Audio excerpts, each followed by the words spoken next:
Razaban here for FightHype.com. Was you out in Saudi Arabia? No, it Oh, wasn't. you went on the VIP trip? I wasn't on the VIP. You traveling easy jet. They could probably do with some translation out there. They could probably do with some translation out there. True that. I could have done that. No, Johnny. Johnny, we're in London. The end of this media world tour. Started off in Saudi Arabia on Wednesday, New York Thursday, and London Friday. Seemed like these two are just too respectful. No, you know what? I don't think bad blood needs to sell this fight. I think it's the curiosity, anticipation, and the possibility of the complete change of the guard. So I don't think it needs that. I think people are just intrigued at how this comes out. I think Andy Ruiz is coming more confident, more in belief in himself. No longer the humble. He's thankful. He's a gentleman, but now he knows I'm the dog. I'm the don here. You know, you fight me. I've got the titles. Do you think you've seen a change in Andy Joshua's persona? Yep, not just. I'm not talking about today. I'm talking about since I the know, fight. and without a doubt. And the second he lost, even before he did his interview in the ring, I said we're going to see a new side to Anthony Joshua because he has been so successful in and out of the ring. Because of the persona he's presented to the public, you know, and he played that card well. Now, I think with what's happened and what's been said and not been said about him, about his ability, about his achievements, I'm quite sure some of them hurt, even though you'll try your hardest to ignore them. And it makes you bitter. It makes you think, you know what? I'm going to be me. You know, I'm going to be me. So you press him. I'm telling you now, you get AJ. You get AJ, and he'll tell you exactly how it is. I like that because you've got your characters like your Furies, your Wilders, you know, and they're saying everything and everything. And I always worried before, if he sat in front of these boys doing a press conference, these boys are like, they'll chew him up. But now I thought, yeah, you know what? Let's see a difference here. And I think now he's seen the good and bad in human nature. And so therefore it was a crash course to saying, all right, I've grown up now, I've got my stripes.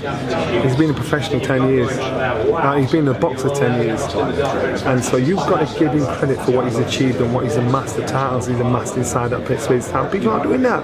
All they're doing is criticising him for a loss. I'm thinking, you've got to think about what this guy's achieved in this space of time. And again, now straight away he wants the rematch. So it could be two-time world champion. You know, and so again, it could be another piece of history we're seeing. Are you convinced, and we know he did the interview on Sky Sports, are you convinced that something was wrong with Anthony Joshua Jr.? I am, but you know, they've done a great job of. And does that come out eventually? Might do come out when he's 40 years old in his book or something. I am, but all we can do is speculate until it comes out of the horse's mouth. And if AJ wants to tell us what he wants to tell us now, then you've got to go for that. But I personally, I think now there's something else going on there. You hear many things that actually happened, not was said to happen. So I think that's why this is completely different. This is completely different. You know, it could be a factors of everything that we all met that night, and so the result was him losing. So now let's see what happens when he's completely focused on the task in hand. Everything's cool in regards to prepping for it, and now he knows who he's fighting.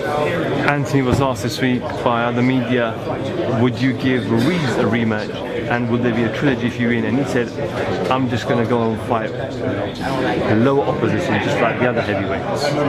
What do you think he meant by that? Well, he's basically saying, why are you giving me stick out of everybody I fight, and you're not giving those stick, those boys stick? So why not just do what they do? Who are those boys? He's talking about Wild.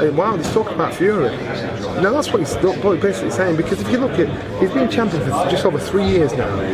Look how many fights he's fought. You think, wow, how many big fights? How many fights that people avoided fighting? And he's got in there for the experience he has in the boxing for 10 years. He's been up against it, but his opponents are being criticised. So he's thinking, you know what? You guys say what you want. I'm going to do what you do. And But the thing is, there's a risk at that, because when you fight lower opposition, the risk is you're going there with low expectations, and that's when you get to low. What to make of Deontay Wilder's comments this week? He's been relatively quiet. We're still waiting for the announcement for him and Ortiz. He came down and he said that I want the winner, and I will. I'll ask you to step aside. The sound bites, because it's easy saying that. You say what you say to try and steal the headlines, and you do what you do to try and steal the headlines. You know, and again, one thing I've learned, especially case in point, Amir Khan and Kell Brook, a fight's not a fight until these fighters get in the ring. Don't get excited about something that ain't going to happen. And if these were going to fight, you know, this fight would happen. I actually think day by day as it goes on, Wilder, Joshua might happen, because there's too much dancing around, too much foolishness. Everybody's committed for the next year, 2 years to fighting whoever, so let's not get excited about that until it's actually signed, sealed and ready to deliver. Finally, a lot of mixed reviews and opinions, especially within the hardcore boxing fans and casual and non-boxing fans, about Eddie Hearn's show at the Staples Center, KSI, Paul Logan, two YouTubers who are quite famous for whatever they do. I don't really follow them personally. However, the telling professional, they had one fight here in Manchester, it was a draw. A second fight, it was a sellout. It was a sellout. You look at the money that amassed. You look at these two young boys, these the individuals, what the attention they put on our sport. On our sport, we benefit on our sport, because even if 10% of the fans that watch that want to get into our sport, then we benefit. Again, it's a bit of a showcase. That's all. It's these guys are young novices that don't know how to fight. I've got a beef that I've got to follow it. I think one's got about 18 million followers, one's got about 20 million followers. What you have, yeah. Madness, yeah. So they're putting our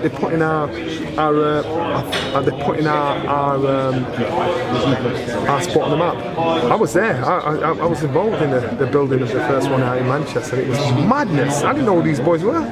You know, I went to the YouTube office in London just to do an interview with him, and there was a massive Beatles crowd out front. I'm thinking, what's going on? Who's here? And then you got kids coming up saying, can you introduce me to KSI and Logan? I'm like, I didn't even know who these people were. So it's a different audience, and Eddie's decided to tap into it. Finally, quickly, are you doing the Gloves Are Off? Yeah, we are this afternoon. Are you going to be interviewing? That's right. Are you going to try to spice it up a little bit and get some... Damn right, Sugar Ray, damn right. Tune into Sky Sports in a couple of months. Johnny Nelson from FightHype.com. Thank you very much.